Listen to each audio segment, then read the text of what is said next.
우리 하나님 말씀 보겠습니다. 사도행전 18장 1절에서 11절 말씀입니다. 오늘 이 말씀 통해서 같이 은혜 받을 말씀의 제목은 답답한 상황을 견뎌내라. 답답한 상황을 견뎌내라 하는 말씀의 제목으로 같이 은혜 받기를 원합니다. 우리가 살아가는 환경은 사람마다 여러 가지 환경입니다. 어떤 사람은 특별히 노력을 안 해도 그냥 편안하게 잘 사는 사람이 있고요. 어떤 사람은 열심히 하고 막 애를 써도 겨우겨우 살아가는 데 있습니다. 우리의 인생뿐만 아니라 또 우리 자신도 보면 어떤 때는 그렇게 별로 노력하지 않아도 그냥 하나님 주신 축복 가운데 풍성하게 살아갈 때가 있어요. 그때도 있고 또 어떤 때는 왜 이렇게 내게 힘들고 답답한 상황들이 계속 찾아오는지 모를 때가 있습니다. 오늘 이렇게 우리의 삶은 상황에 따라서 조금씩 다르죠. 그래서 이전에는 보면 자녀 교육하는 것도 이렇게 몇 명씩 낳아도 힘들긴 했지만 그냥 잘 길렀어요. 근데 요새는 한두 명 낳아도 자녀 기르는 게 돈도 많이 들어가고 또 보호하는 것도 그렇고 여러 가지 신경 쓰는 것도 참 많은 그러한 상황입니다. 우리가 또 사역도 보면 우리의 사역도 어떤 때는 그냥 그렇게 그냥 이렇게 한마디만 해도 믿는 시대가 있었는데 오늘은 이렇게 전도를 해도 사람들이 또 들을까 말까 하고 또 설령 믿는다 할지라도 또 교회 올까 말까 하고 설령 교회 온다 할지라도 또 등록할까 말까 하고 이런 아주 또 상황들이 다 달라요. 이게 또 우리의 삶에 어떻게 보면 척박한 그러한 상황도 참 많이 다가온다는 것입니다. 오늘 바울이 고린도 지역에서 이제 전도하는 내용인데요. 이곳에서 바울은 초창기에 굉장히 답답한 상황을 맞이합니다. 그 지역마다 전도하는 거, 또 하나님의 사역하는 거, 우리가 또 일하는 거, 또 사람들 대하는 거, 또 상황마다 틀리잖아요. 그런데 고린도 지역은 굉장히 힘들었어요. 왜냐하면 일단 복음을 전하고 하나님의 일을 하는 지역들은 대부분 잘 사는 데는 복음이 들어가기가 참 어려운 건 현실적인 거예요. 고린도라는 지역이 그 그리스 지역을 이렇게 남과 북을 관통하는 그런 해상의 그 한가운데 해상 지나가는 곳에 항구 도시로 모든 배들이 그곳을 지나가고 무역을 합니다. 그러니까 무역의 통로죠. 그러니까 얼마나 거기가 풍부한지 몰라요. 상업이 발달되고 해상이 발달되고 또 도시가 발달하고 그래서 먹을 게 많고 풍성하고 막 그래요. 그런데다가 당시에 이게 풍성하니까 어떤 종교적인 게 잘 뒷받침되지 아니하면 풍성한 것은 방종으로 보통 갑니다. 그러다 보니까 사람들이 사치를 좋아하고 향락을 좋아하고 항구 도시니까 또 성적으로도 굉장히 문란하고요. 그런데다가 그곳에 또 이 종교를 잘 가져야 되는데 고대 그리스도가 철학과 문학적으로는 굉장히 화려하고 잘 되어 있지만 발전해 있지만 이 생활상의 모습을 보면 그 신들에 대한 개념이 아주 쾌락적인 곳이에요. 그래서 심지어는 말도 안 되는 건데 당시에 그 제사 드리는 그러한 그들의 신전에서는 많은 여사제가 있었다. 여사제라는 것은 거룩한 일을 위한 것이 아니라 그 제사를 드릴 때 남성들과 혼음하는 거예요. 그러면서 제사를 드리는 거예요. 그러니까 제사 드리는 건 너무 남성들한테는 아주 스트레스 풀고 너무 그냥 쾌락을 즐길 수 있는 좋은 기회가 되고 그러면서 이제 신을 숭배하고 하는 그런 지역이었습니다. 우리가 그 유명한 조각상, 비너스 조각상이 있잖아요. 이게 아프로디테라고 하는 여신을 섬기는 그런 모습인데 이 여신이 완벽한 그러한 모습으로 인간의 그러한 그때 당시에는 인간과 신이 이렇게 혼합되어 있잖아요. 그래서 사람의 모습으로 이렇게 완벽한 미를 자랑하는데 그 동상에서도 보면 아주 야한 모습으로 나타나잖아요. 그게 그 시대의 문화의 모습을 나타나고 있습니다. 이런 곳에 가서 이제 바울이 복음을 전하는데, 복음을 전하는 게 상당히 만만치가 않아요. 계속 답답한 상황, 바울이 사역자로서 대단한 사역자지만 그런 답답한 상황을 계속 이곳에서, 고린도 지역에서 보냅니다. 그러면서 이 말씀을 통해서 하나님께서 믿음의 사람들은 바울에게만 그 답답한 게 아니라 믿음의 사람들에게도 답답한 상황이 있을 때 우리는 어떤 신앙의 반응을 이루어 가야 되는가, 하나님 어느 것을 원하시는가, 하나님 그런 상황 속에서 어떻게 인도하시는가를 오늘 본문에서 잘 말씀하고 있습니다. 그래서 오늘 우리가 이 말씀을 통해서 우리의 삶 속에 답답한 일들 당했을 때 그때에 어떻게 해야 되는가를 잘 깨닫게 하시고 알려주시는 귀한 말씀이다. 저는 그렇게 믿습니다. 그래서 오늘 이제 저와 여러분이 이 답답한 상황을 이겨나가려고 할 때 어떻게 해야 되는가 두 가지로 말씀하고 있습니다. 첫 번째는 뭐냐면 기억하십시오. 오늘 기독교 신앙은 절대로 회피라고 얘기하지 않았습니다. 항상 어떻게 해요? 현실에 뿌리를 내야 된다라는 거예요. 그러니까 현실에서 어떻게 해야 된다는 게 버텨야 한다라는 것입니다. 기독교 신앙은요, 답답하고 힘든 상황이 있어도 그냥 회피해서 저 어디 도망가고 어디 기도원 가고, 우리는 기도하러 갈 때는 기도원 가지만 내가 여기 도저히 견딜 수 없다라 그래가지고 기도원 가는 게 아니라 오늘 현실에서 이겨나가기 위해서 기도원에 가서 기도하고 돌아오는 것이지 그냥 회피하는 것은 절대로 아닙니다. 오늘 신앙을 우리가 잘 알아야 됩니다. 그래서 보통 답답한 상황을 만나면 사람들은 어떻습니까? 현실 바뀌기를 간절히 원합니다. 바뀌는 걸 피할 사람은 싫어할 사람은 없겠죠. 그런데 오늘 우리가 안 바뀔 때가 있고요, 그대로 있을 때가 있습니다. 하나님도 그대로 우리에게 그대로 내버려둘 때가 있습니다. 그래서 현실을 어떻게 해요? 도망가려고 하죠. 회피하려고 합니다. 그런데 바울의 모습은 어땠습니까? 한번 3절을 한번 보십시오. 3절 같이 한번 읽겠습니다. 바울이 대사도였고 하나님의 일을 잘 감당한 사람인데 그럼에도 불구하고 그에게 답답한 상황이 찾아왔어요. 3절 같이 읽겠습니다. 시작.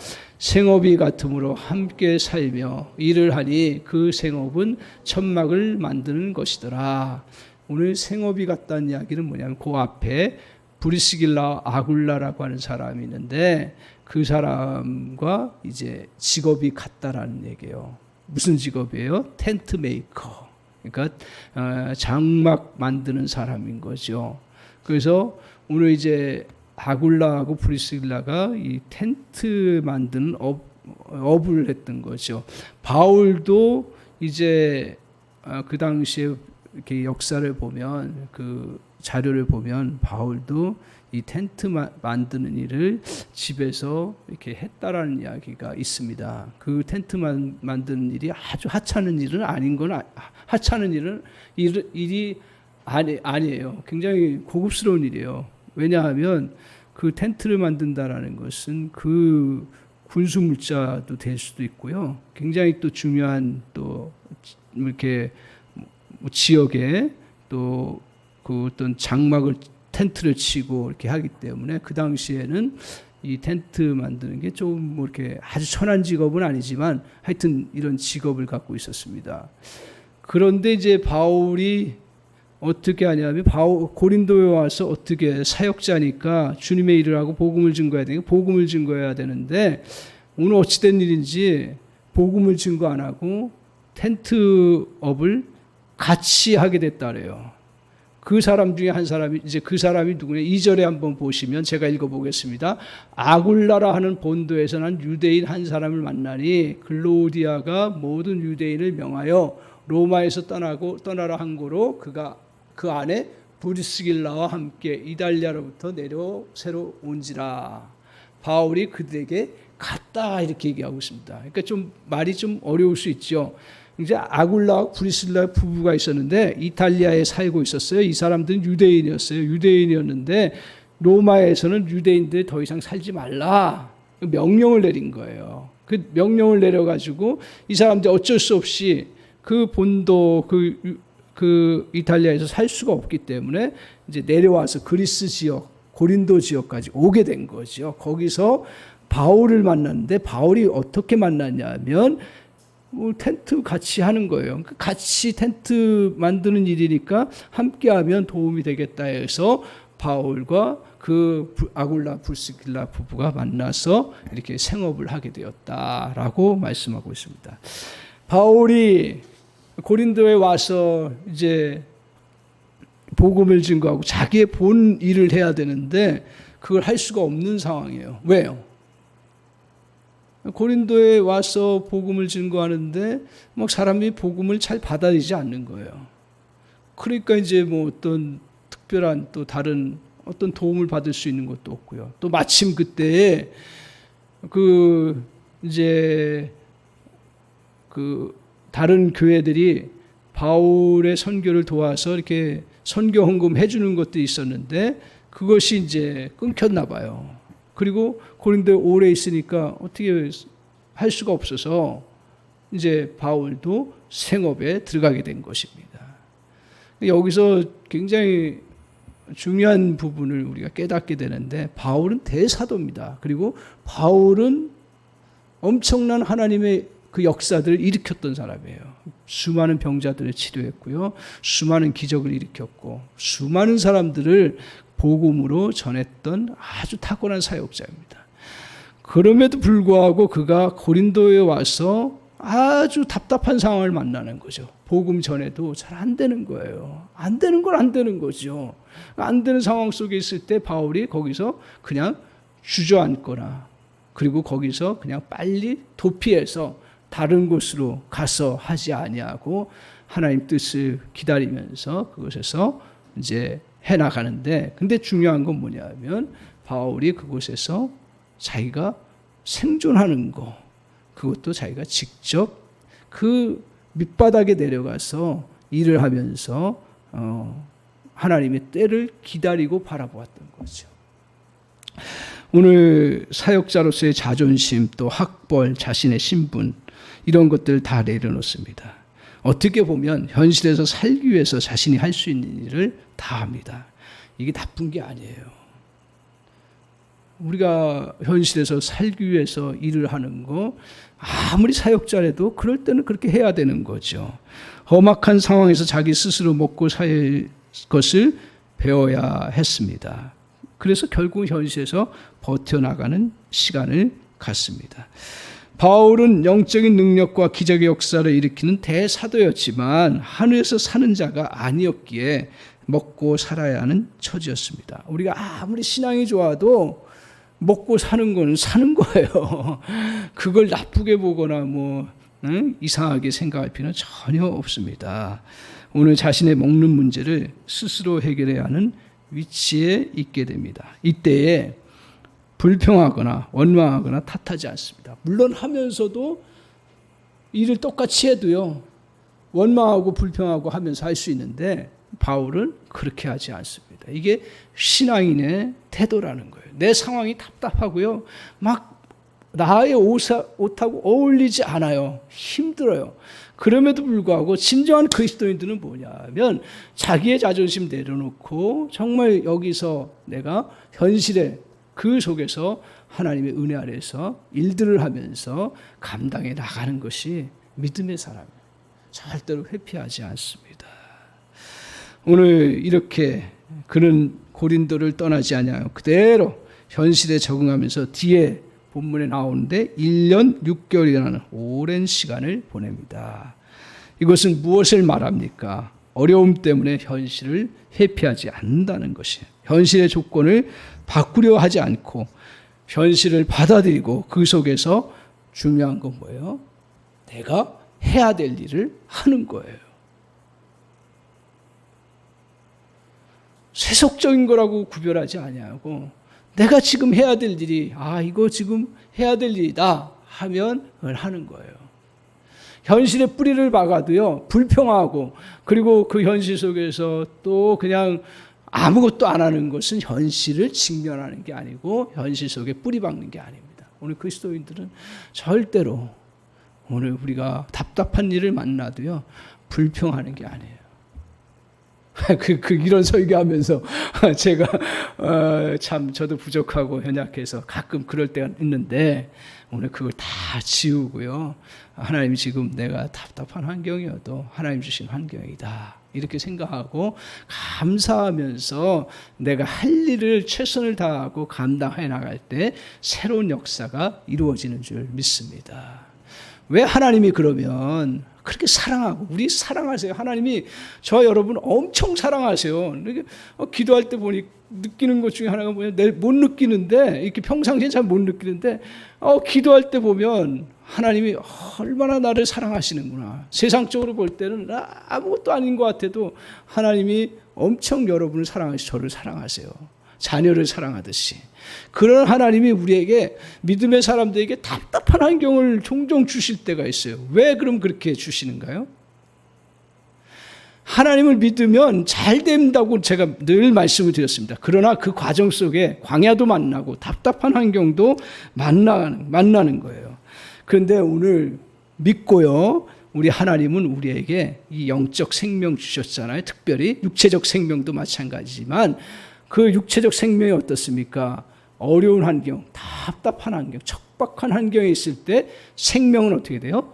강건해진다라는 얘기예요. 영적 생명도요, 하나님 우리 진짜 사랑하기 때문에요, 우리에게 그냥 편안한 환경만 내버려두지 아니하시고 더운 때도 허락하시고 추운 때도 허락하시고 막힌 상황도 그런데 우리 육체가 요새는 이제 많이 깨닫죠. 옛날에는 아프면 가만히 병원에 입원하라 그랬어요. 약 먹고 그대로 있으라 그랬어요. 제가 어렸을 때 들은 기억으로는. 그런데 지금은 어떻습니까? 뭐 조금 약 먹고 회복되면 조금이라도 움직이세요. 조금이라도 뛰세요. 그렇게 권면을 해요. 다 의사들이. 이제 양심적이 된 거죠. 그전에 약 먹으면 낫는 줄 알았는데, 우리가 낫는 것은 본질적으로 뭐냐, 약은 그 낫게 하기 위한 과정에서의 그 필요한 도움이지, 본질적으로 낫는 것은 여러분 하나님이 주신 육체가 다시 육체 안에 생명이 회복될 때는 거예요. 영적인 것도 마찬가지입니다. 영적인 것도 강건해. 그래서 몸이 찌뿌듯하면 가만히 집에 누워서 가만히 있는 게 아니라 오히려 한 바퀴 돌고 나오는 거예요. 오히려 몸이 약해지면 조금 내가 감당할 수 있는 범위 내에서 조금 더 나의 한계를 조금 더 넘어서 움직이는 거예요. 그래서 우리 한사람교회 성도님들 제가 늘 축복하는 것 중에 하나가 뭐냐, 하나님 앞에 서는 날까지 열심히 뜁시다. 할렐루야. 그게 진짜 사는 거예요. 진짜 주님 앞에서 우리가. 그래서 나이 들었다고 자꾸 뭐 그만한다, 뭐 안 한다 이렇게 하지 마시고 하나님 주신 범위 내에서 내가 해야 될 일들을 하는 거예요. 그래서 제가 요새 후회하지 않아요. 제가 50대, 53세 때 막 답답한 상황이 왔을 때, 그때 하나님이 마음속에, 야, 너 그렇다고 주저앉지 마라. 뭐 할 일을 해라. 그런 마음을 주셨어요. 그래서 지금 해보니까 제가 그때서 배운 것들이 조금씩 이렇게 이제 효력을 발휘하는 그러한 시간들. 만약에 내가 50 넘어서 에이 뭘 하냐 하고 안 했다 그러면 아무것도 못했을 거예요. 뭐 그렇다고 제가 잘하는 건 아닌데, 하나님이 이렇게 우리의 삶에 답답한 상황 속에서도 현실에 감사하면서 움직여 나가는 그러한 자세가 필요해요. 왜? 우리의 생명력, 믿음을 더 강건하게 하기 위해서. 그래서 역사를 보면요, 제가 책을 보면서 또 이렇게 강의를 들으면서 깜짝 놀란 게 뭐냐면, 세계 역사를 우리는 서양 중심으로만 보았잖아요. 근데 이분 할둔이라고 하는 역사, 아주 묻혀있지만 유명한 역사가예요. 이분 할둔이라고 하는 이 역사가 무엇에 대해서 역사를 썼냐면, 그 유목민 중심의 역사를 다시 이렇게 조명해 본 거예요. 뭐 그들의 문제점도 많지요.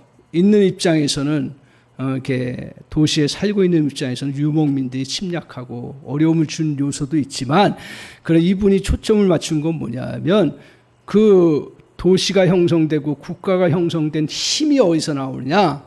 그건 바로 유목민들의 집단 결속력에서 나온다. 이렇게 얘기를 해요. 그러면서 그 유목민들이 세계를 그 유목민들이 도시를 만들고 국가를 만드는 일들을 많이 했다라는 얘기죠. 그래서 중국 역사를 보면 유목민들이 몽골 쪽에도 있고 또 그 중앙아시아 쪽도 있고 저 서아시아 쪽도 이렇게 크게 유목민 있다고 이야기를 하더라고요. 근데 몽골의 그 지역의 유목민 중에 유목민들이 나타나서 이제 그 세계 역사를 만들어 가는데 그 중국 속에 보면 어떤 일들이 있었냐면 그 유목민들에서 나라가 바뀐 것이 어디냐면 북이 또 요나라, 금나라, 원나라, 청나라, 만주족 같은 경우요. 그게 다 유목민 출신들이라고 합니다. 그런데 이들이 그 유목 생활하면서 강해지고 힘이 있을 때 도시를 건설하고 나라를 건설했대. 근데 이 사람들이 도시를 건설하고 나라를 건설하는데 안에 머물다 보니까 약해져 버리는 거예요. 그러니까 다른 유목민의 지배를 받는 거죠. 힘의 원리가 이렇다라는 것을 그 책에서 보여주고 있습니다. 제가 이것을 보면서 이게 무슨 의미일까? 척박한 환경은 강하게 성장시키는 통로가 된다는 사실을 역사적으로 보여준다라는 거예요. 그래서 우리가 어려운 환경, 척박한 환경, 답답한 환경에 대해서 너무 불평을 갖지 말고 하나님께서 우리에게 어떻게 보면 더 우리에게 영적 생명력과 육체적인 생명력을 강하게 해주시는 그러한 통로라는 거죠. 그래서 우리가 착각하지 말아야 되는 것 중에 하나가 뭐냐면 우리의 삶이 좋은 조건에서야 행복이 온다고 생각하면 안 된다는 거죠. 삶의 조건은 언제나 불만족스럽고 언제든지 또 힘든 상황들이 우리에게 있습니다. 최적의 조건에서 살아가는 사람은 아무도 없습니다. 진정한 행복은 삶의 조건을 잘 하나씩 극복해 나가면서 하나님의 은혜 가운데 살아가는 데 있습니다. 생명력이 충만하면 모든 악조건을 뛰어넘습니다. 그래서 우리 육체도 보면 내가 자꾸 외부 그냥 온실 속에서만 살려고 그렇게 생각하면 몸은 더 약해지는 거고요. 오히려 조금 내가 춥지만 그 추운 겨울에도 움직이고 바깥에 활동하면 몸은 더 강건해지는 그런 일이 있다라는 거예요. 그게 무슨 말입니까? 오늘 우리의 생명력을 더 강건하기 위해서 환경을 너무 그것을 불평하고 그것을 탓하지 말고 오히려 그것을 잘 활용하는 그러한 자세가 필요한 거죠. 오늘 바울은 이렇게 현실이 어렵지만 현실에 뿌리를 내리고 영성을 갖고 하나님 앞에서 인도하시는 대로 나아갔습니다. 그런데 그때 하나님께서는 그럼 가만히 계시느냐? 그렇지 않습니다. 이때 놀라운 건 뭐냐면 오늘 바울이 현실에 적응하면서 아무것도 열매를 맺는 것 같지 않는데 나중에 보니까 어떻게 돌아와 보니까 어때요? 그에게 가장 중요한 사람을 만납니다. 누구를 만나냐면 브리스길라와 아굴라를 만납니다. 많은 사람을 초창기에 얻지는 못했지만 정말 평생같이 함께 동역할 수 있는 브리스길라와 아굴라를 만났다라는. 여러분 힘들고 내가 사람들이 많이 나에게 협조하지 않고 사람 다 어떻게 없는 것처럼 보여도요. 그 어려운 환경 속에서 진실하게 하나님 앞에 일하고 그 감당해 나가면 하나님이 정말 귀한 사람을 만나게 해주시는 놀라운 축복이 있어요. 그게 있어요. 그걸 놓치지 마세요. 그래서 지금 어렵다고 해서 지금 힘든다고 해서 자꾸 그것 때문에 그 현실 속에 해야 될 일을 하지 아니하고 나아가면 하나님의 인도하심도 거기에서는 없어요. 오히려 그 속에서 정말 하나님께서 브리스길라 아굴라 부부를 만나게 하시기 위해서 어떻게 보면 이런 환경을 허용하셨다. 이렇게 봐도 틀린 말이 아닙니다. 그러면서 또 하나 중요한 건 뭐냐면 5절을 한번 보세요. 5절 한번 같이 한번 읽어보겠습니다. 하나님은 사람만 이렇게 만나고 끝나지 않더라고요. 자, 5절 한번 보겠습니다. 같이 읽겠습니다. 시작. 실라와 디모데가 마게도냐로부터 내려오매 바울이 하나님의 말씀에 붙잡혀 유대인들에게 예수는 그리스도라 밝히 증언하니. 자, 보세요. 이렇게 이제 어려운 현실 속에서 적응하다 보니까 어느덧 자기 동역자인 실라와 디모데가 마게도냐로부터 내려와요. 성경에 자세히 설명 안 해요. 근데 바울이 어떻게 했냐면 하나님의 말씀에 붙잡혔다 그랬어요. 이걸 두 가지로 해석할 수가 있습니다. 그래, 바울은 대단한 사역자이기 때문에 항상 말씀에 붙잡혀서 이렇게 하는데 오늘 말씀에 붙잡혀서 말씀으로만 해나갔다 이렇게 보고요. 또 하나는 어떤 해석을 보냐면 뭐라고 보냐면 이때 바울이 생업을 하면서 조금 전념하지 못할 수 있잖아요. 말씀 증거하는 일에 생업을 하다 보니까 그래서 주일 안식일마다 이렇게 복음 전하고 했지만 전적으로 못했는데 이제는 바울과 실라가 내려와서 그 선교 헌금과 이 빌립보 교회가 잘 돕는 교회가 됐어요. 그래서 아마 그 자세한 내용은 여기서 얘기하지 않는데 그 바울과 실라가 내려와서 자기가 풀로 사역할 수 있는 그러한 경제적 상황이 돼버린 거예요. 뭘 말합니까? 그래서 말씀에 온전하게 그냥 말씀만 증거할 수 있는 그 길이 이제 환경이 되었다라는 것으로 보는데 저는 두 번째로 해석하고 싶어요. 두 번째. 첫 번째 왜 그러냐면 바울은 항상 주님의 말씀 가운데 붙잡혀서 살았어요. 그죠? 근데 새삼스럽게 저기서 하나님의 말씀에 붙잡혀서 했다라는 이야기. 바울과 실라와 디모데가 와서 그 다음에 온전히 말씀에 붙잡혔다는 이야기는 말씀 사역에 전념해 나갔다라는 거죠. 그 말은 뭡니까? 하나님은 이렇게 현실 어려운 상황 속에 이렇게 있을 때 그 속에서 자기가 현실의 뿌리를 받고 그 속에서 열심히 해나갈 때 사람만 만나게 하지 아니하시고 그 어려운 환경 속에서 풍성함을 누릴 수 있도록 하나님이 길을 열어주신다라는 거예요. 오늘 이 말씀 보면서 그래, 하나님, 우리 주님은 우리에게 나 몰라라 하지 않으세요. 필요한 사람도 붙여주시고요. 필요한 여러 가지 환경도 열어주시지만 하나님이 이렇게 필요할 때는 물질도 제공해 주신다. 저는 그렇게 확신해요. 그러니까 하나님 앞에서 우리가 믿음 안에서 이렇게 나가면 두려워하지 마시고요. 또 답답하다고 해가지고 인생 끝날 것처럼 막 그냥 안달반달 하지 말고 하나님 주관해 주신다. 역사해 주신다. 믿고 그냥 현실에 내가 할 수 있는 일 찾으면 하나님 길을 열어주시는 놀라운 은혜가 있습니다.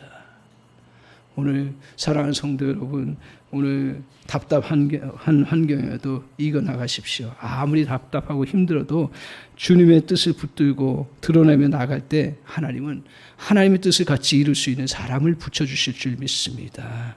답답한 환경에서도 하나님이 나를 위해 꼭 필요한 사람과 물질을 또 하나님이 허락해 주신다는 사실을 꼭 기억하시고요. 척박한 환경이어도 겁내지 말고 담대히 부딪히십시오. 우리 주님이 필요한 것을 주실 줄 믿습니다. 두 번째로 오늘 우리에게 답답한 일을 당할 때 조심해야 될 것 중에 하나가 있습니다. 제가 겪어보니까요. 사역자도 계속 답답한 상황에 당하면 어떤 현상이 오냐면 눌림 현상이 와요. 눌려요, 마음이. 그러니까 사역자뿐만 아니라 우리 성도님들도 계속 어려운 일들이 오고 답답한 일들이 있으면 자기도 모르게 눌려요. 그게 영적인 것이든 정신적인 것이든 육체적인 것이든 눌리는 현상들이 나타나요. 그 어느 때 특별히 나타나냐면 한번 보십시오. 6절을 한번 보세요. 바울이 이제 하는데 이제 이렇게 힘을 얻어서 그 답답한 상황 속에 좋은 사람도 만났고 또 이렇게 물질적으로도 공급받아서 열심히 하는데 어떤 결과가 나오냐면 6절에 한번 같이 보겠습니다. 시작. 그들이 대적하여 비방하늘 바울이 옷을 털면서 이르되 너희 피가 너희 머리로 돌아갈 것이요 나는 깨끗하리니 이후에는 이방인에게 가리라 하고. 자, 이제 바울이 유대인들을 향해서 고린도에서 계속 이제 다시 힘을 내서 전했어요. 근데 어떻게 됐어요? 그래. 복음 받아들이겠습니다. 감사합니다. 이렇게 하지 않았어요. 그 유대인들이 어떻게 해요? 대적했어요. 안 받아들이면 안 받아들이면 되지. 대적을 해요. 그러면서 또 어떻게 해요? 비방을 해요. 비방하면 견뎌나기가 어려워요. 사람이요, 잘 될 때는 비방해도요, 감당이 돼요, 어느 정도. 근데 이게 어렵고 계속 힘든 상황 속에 있을 때 한마디 이게 잘못해봐요. 그게 막 마음에 꽂혀요. 그래서 힘든 사람한테는 절대로 그게 막 막 바른 말 한다 그래가지고 막 팍팍 하지 마세요. 그 사람 심리가 그래요.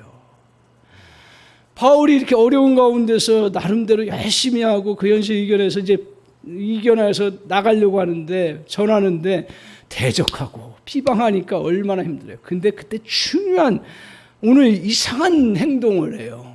바울이 그런 분이 아니거든요. 근데 뭐라 그래요? 바울이 그 6절 중반에 보면 바울이 옷을 털어버려요. 옷을 털어버려요. 이거 어디서 성경에서 본 것 같지 않아요? 너희가 그 집에 가가지고 축복하고 전심해서 축복하고 사랑하고 막 그랬는데 안 받아들이면 어떻게 하라 했어요? 주님이 신발 털고 나오라 그랬잖아요. 그러니까 네가 할 역할 제대로 다 하고 완전히 했으면, 그래도 안 받아들이고 비방하면 그건 어떻게 할 수 없는 거예요. 근데 마음 약한 사람들이 내가 막 그냥 했는데 막 그렇게 하니까 이거 막 계속 상처를 받는 거예요. 눌려요.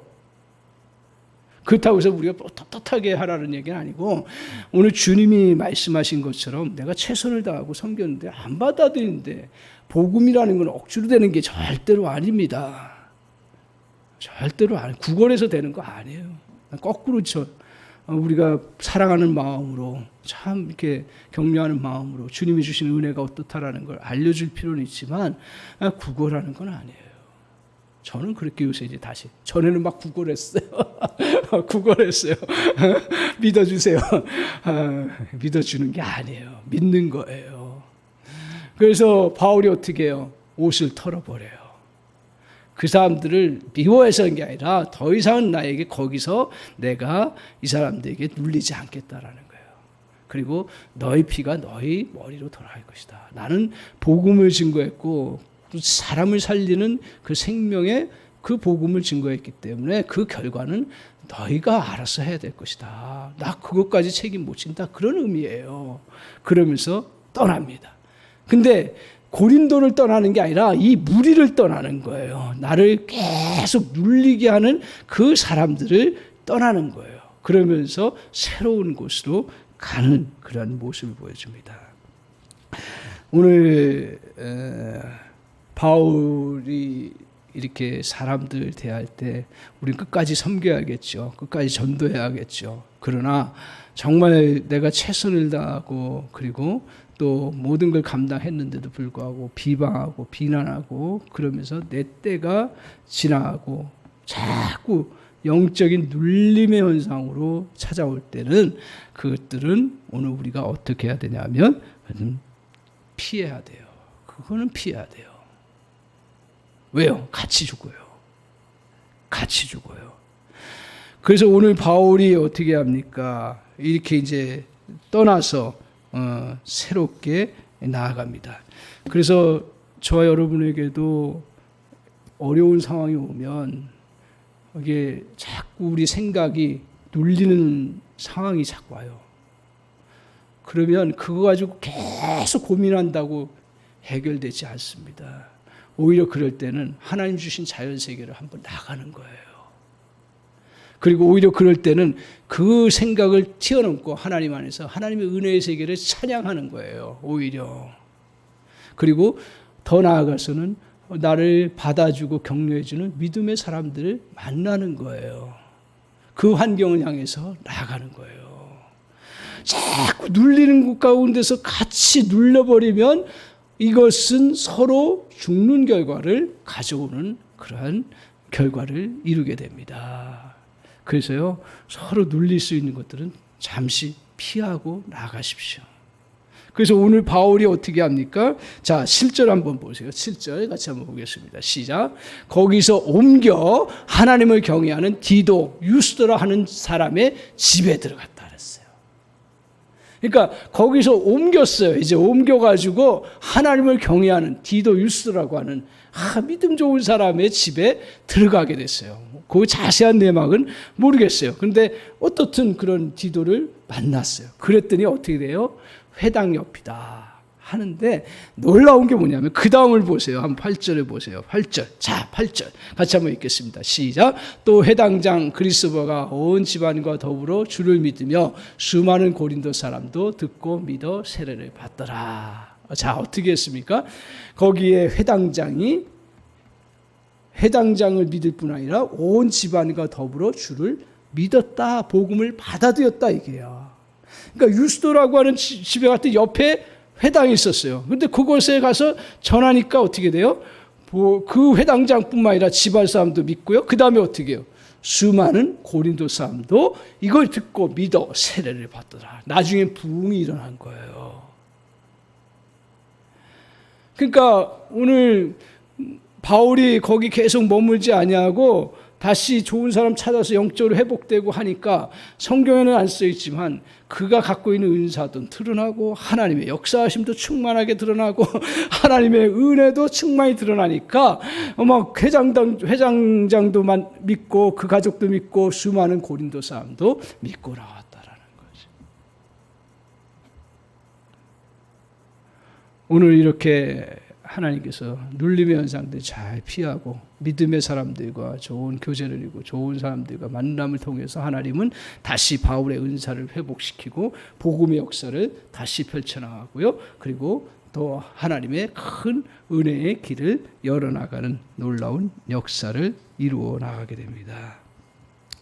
오늘 우리가 사방으로 눌리는 상황에서 돌파구가 없을 때 고린도 없을 때가 있습니다. 이때 좋은 사람은 돌파구입니다. 그래서 우리가 주님 앞에서 자꾸 왠지 모르게 영적으로 눌리는 상황들이 있을 때 그 자리를 빨리 벗어나십시오. 그리고 도움을 청하거나 또 같이 좋은 사람 만나서 교제를 하고 믿음의 사람들과 함께 나누는 그런 은혜가 있기를 바랍니다. 그래서 오늘 이렇게 나아갔을 때 가장 중요한 사실이 있습니다. 이렇게 눌릴 때 본질적으로 우리가 의지해야 될 건 뭐냐면 10절이에요. 10절 한번 보세요. 9절 10절 한번 보겠습니다. 9절 10절 같이 읽겠습니다. 시작. 밤에 주께서 환상 가운데 바울에게 말씀하시되 두려워하지 말며 침묵하지 말고 말하라. 10절. 내가 너와 함께 있음에 어떤 사람도 너를 대적하여 해롭게 할 자가 없을 것이니 이는 이 성중에 내 백성이 많음이라 하시더라. 저 말씀 보니까 제가 눈물이 나요. 뭐냐 하면 밤중에 이제 바울이 이렇게 또 새로운 길을 가면서 이제 복음의 역사가 자꾸 일어나잖아요. 근데 바울 역시도 그 눌렸던 그런 것들이 아마 트라우마가 있을 거고 그리고 또 앞으로 나갈 때 또 대적하는 사람도 분명히 있을 것입니다. 그때 밤에 주님께서 환상 가운데 분명히 말씀하세요. 바울이 얼마나 믿음의 사람입니까? 그럼에도 불구하고 하나님은 참 신실하셔서 그 대사역자임에도 불구하고 하나님께서 그에게 음성을 들려주시는데 뭐라고 얘기를 하냐면 야, 너 두려워하지 마라. 너 저걸 침묵하지 말고 다 함대하게 좋은 일, 복음의 일들을 계속해라. 여러분, 우리가 좋은 일을 할 때 다 사람들이 좋게 받아들이면 얼마나 좋아요. 근데 항상 반대하는 사람도 있어요. 근데 내가 사람들이 정말 해를 끼치지 않고 좋은 일이고 하나님의 일이라면 계속 해야 된다라는 얘기예요. 우리는 그리스도인들이 약해지는 것 중에 하나가 뭐냐면 하나님을 의지한다고 하면서 이렇게 반대하는 것에 부딪히면 너무 마음이 약해져 버려요. 심지어 복음의 일을 하는 것도요. 주님의 일을 하겠다고 모든 걸 다 내려놓고 하는데도 불구하고 반대하고 힘든 일이 계속 오면 야, 이게 그만해야 되겠다. 그러면서 두려움이 자꾸 찾아와요. 근데 분명히 말씀하시는 게 뭐냐면 너 그거 두려워하지 말고 다 함대히 하라 이거예요. 다 함대히 하라. 그러면서 10절에 뭐라고 그러세요? 내가 너와 함께 하겠다. 그러면서 또 뭐라 그러세요? 어떤 사람도 너를 진짜 대적해서 해롭게 하지는 못한다. 해롭게 하는 사람처럼 보이지만, 너를 죽일 사람처럼 달려들지만 정작 너를 죽일 수 없다는 얘기예요. 해롭게 하는 사람처럼 보이는 사람이 없어요? 많아요. 우리가 좋은 일하고 주님의 일을 하려고 하고, 내가 믿음으로 하고, 또 직장에서 또 믿음의 사람답게 살아가려고 할 때 해롭게 하려고 하는 사람들이 보여요. 근데 그거 두려워하지 말라. 왜?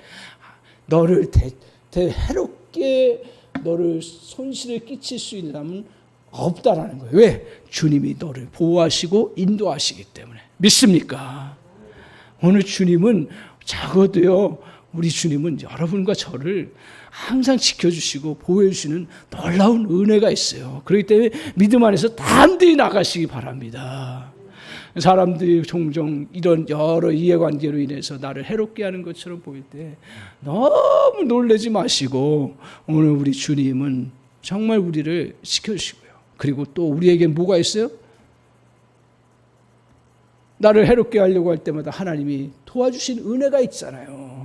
그거 다 붙잡고 다시 담대하게 믿음 가운데서 주님의 음성을 저와 여러분 들으시기 바랍니다. 오늘 이 말씀 여러분 주님이 들려주시는 음성을 듣기를 바랍니다. 같이 한번 읽겠습니다. 시작. 내가 너와 함께 있음에 어떤 사람도 너를 대적하여 해롭게 할 자가 없을 것이니 이는 이 성중에 내 백성이 많음이라 하시더라. 아멘. 이 성중에 많은 또 하나님의 백성들이 있으니까, 너를 도와줄 수 있는 사람들이 많으니까 너무 걱정하지 말고 우리 주님 붙잡고 믿음으로 담대히 나아가서 승리해 나가도록 오늘 주님께서 말씀하십니다. 사랑하는 성도 여러분, 우리에게 종종 저와 여러분에게 답답한 환경들 만날 때 우리 두 가지 기억하십시오. 하나는 첫 번째 뭐예요? 현실에 잘 그것을 버티면서 내가 해야 될 일들을 해나가는 거예요. 현실을 버티는 거예요. 또 하나는 뭐예요? 절대로 눌림당할 상황을 그 상황 속에 머물지 말고 믿음의 사람들과 함께하고 하나님이 인도하시는 그 걸음을 잘 쫓아가도록.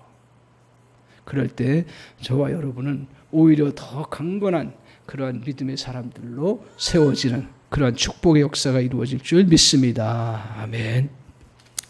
우리 찬양하겠습니다. 263자입니다.